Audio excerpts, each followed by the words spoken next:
How much consideration have you given in your lifetime to the concept of silence? Where is it found? Does it hold any meaning for you? In the absence of aural stimulation, what other senses emerge to fill the void? Be still and silent for a moment to focus on this image of two pairs without analyzing or judging it. See if you can keep your mind from filling up the silence with a flourish of thoughts.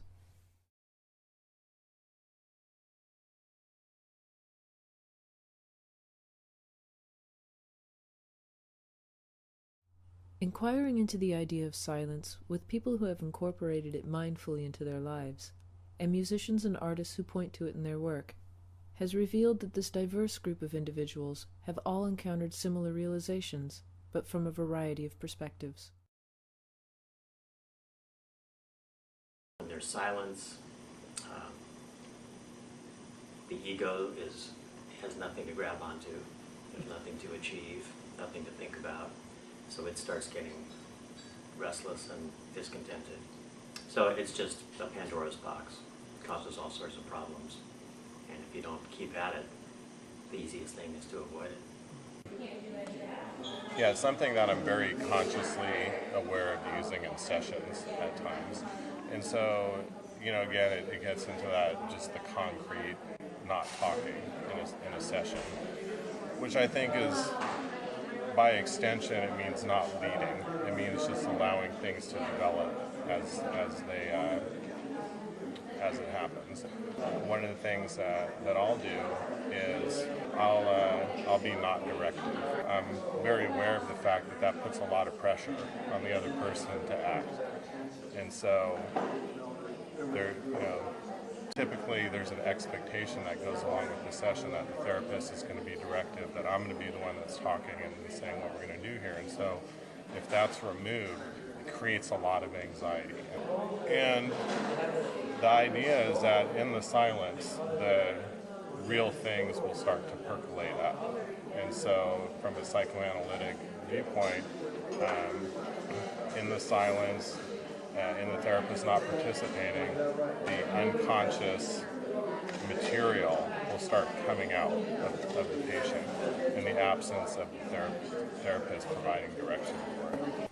So I find that silence makes you confront yourself a lot because there's nothing else going on, and your mind naturally turns to mirror mode, where you're just thinking of, you're filling up all the space yourself with your own thoughts. It gets pretty, not everybody likes it. Some people it's too much for them to actually, live in silence and actually listen to all the noise in their head instead. Meditation affects one's life on the physical, mental, emotional, psychological, and spiritual level. It changes everything. People who start meditating, oftentimes it's like shaking up a glass of water that has mud in it. The mud is distributed throughout the water, but you don't really see it. But once you stop shaking that glass with the water in it, then the mud starts settling, and all of a sudden you start seeing all this dirt. So it's frustrating, it's actually depressing a little bit to see all the motion and inability to stop. Yes, because here where I live, at night it's actually silent sometimes. It's actually so quiet here, it's actually silent. It's so quiet you can hear the beating of your own heart, and you can hear a normal conversation between people 800 to 900 feet away. It's just, you can hear deer walking, kicking a rock over in the woods. You just really get aware of really small sounds and the location of sounds.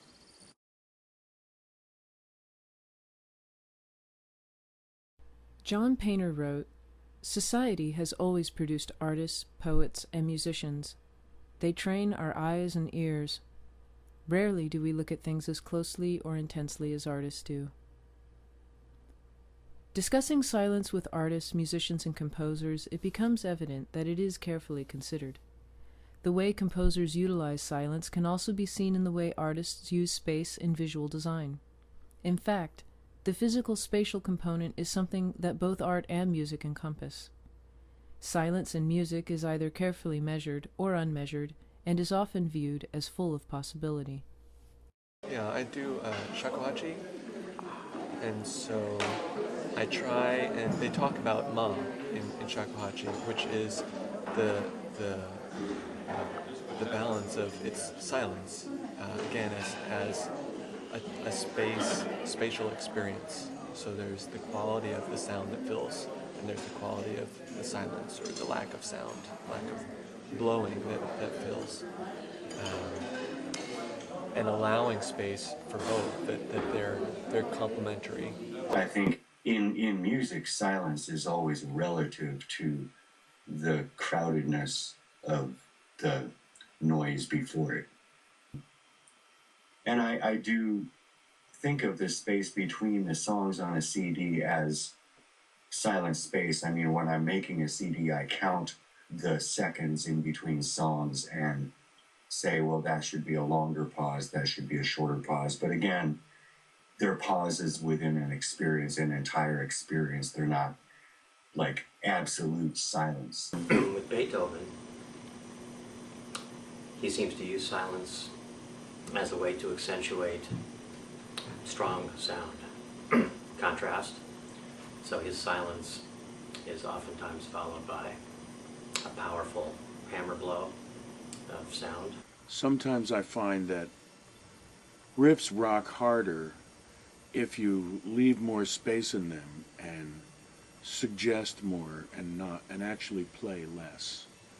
After I set up a groove, I'll not play parts of the groove and expect the listener to basically fill in the blanks. And I find that it can make things rock a lot harder when you streamline what you're doing by playing less. Yes, that's how I use space a lot as a drummer. You can play clouds of gnat notes whenever you have an empty space. Fill it up. I look at silence as being the canvas, the musical canvas. And although it is to the listener empty, or to the visual artist blank, there is really something there, right? I mean, it's white, but we don't, maybe a painter doesn't think of, oh, I've got this canvas that's entirely white, it's finished, it's done, right? They think of putting color to it, from which then we can separate those identities with our eyes, but it's because of the space behind it. So for me, I think it's more of a palette issue, not a palette issue, but a canvas issue. The silence is the canvas. What am I going to put into those spaces, into that big space now? And at certain times allow the space to come through. I'm really interested in not just the pitches that come out of a single cluster, usually diatonic at this point, but that, and not only did it need to repeat, but it needed to grow.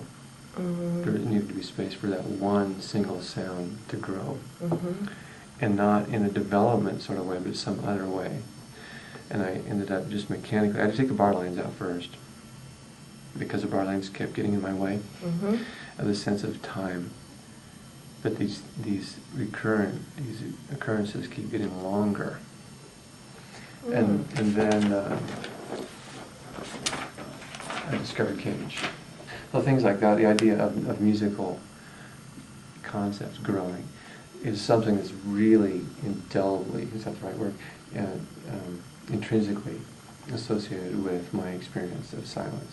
I discovered Alexander Calder and his mobiles. And then I became a Calder nut.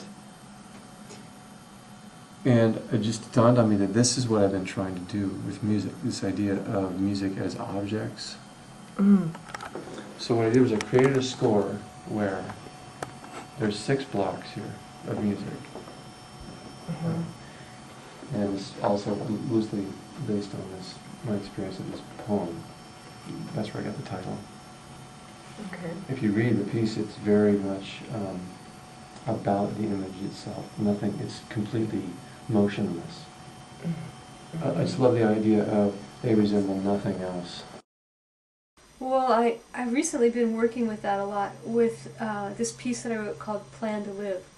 If you've experienced, as I have, the moments when death comes, and breathing doesn't end in measured breaths. It ends of its own time, with its own spaces in between. And we who are living wait and listen, and there's no measure, there's just space, breath. And when I was writing this piece, I was writing for a friend of mine who was facing his own life and what was very well going to be the end of it. And so I wrote the piece while my friend was still alive, and I was trying to imagine the space for him to breathe for as long as life would stay with him. And it takes on extra poignancy for me because I was with Anthony when he died, and again experienced that departure. So to make unmeasured space, unmeasured silence in music is I think can also be this way of understanding, of literally playing life in its most poignant transition, and to give it unmeasured space, which is real, because this measured space that we as musicians and composers are inclined to give our work is not necessarily organic. It's something that we give to sound by measuring it so carefully. But sound in nature and life doesn't so much happen that way. It does on occasion, but not really. Negative space is, it's just as important as the positive is. Like in a composition, you look at it, for the positive things to make sense, there has to be that quiet area for your eye to rest in. You know, busy isn't busy if there's no quiet. And so quiet makes busy express itself. Because without the quiet or open, empty space, you have no context to see it as being busy. It's something that you have to design, just like you design the positive space. You have to be just as aware. And in some cases, it depends on the kind of design work you're doing, but occasionally the negative space is a higher percentage of the composition than the positive space is. And so if you're avoiding or you're not paying attention to that negative space, that means a good part of your design is not being designed. Everything, both the positive and the negative, have to be designed well to have a good composition. Start with this solid mass and you carve away the material that isn't the form. But in order to do that, there's recessed cavities, and what do we look at in the world? When we look around, we're always looking for negative spaces. You go through the door, you look through the window, you look into somebody's eyes. Those are the negative spaces in the forms.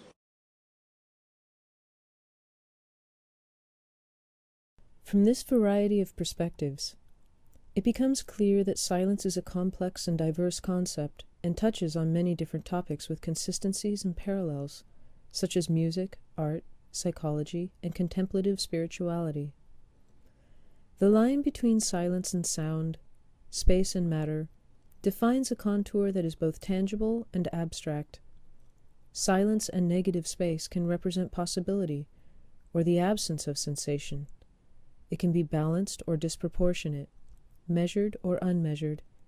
But sound cannot exist without silence to define it, nor can matter without space. If silence forces us to confront our thoughts, just as open space lacks the clutter of distraction, then artists and composers shape our experience in moments of repose by their careful creation of sound and shape. They leave us that room to internally respond. It is up to us to be present and open as sentient observers of these empty spaces and silences.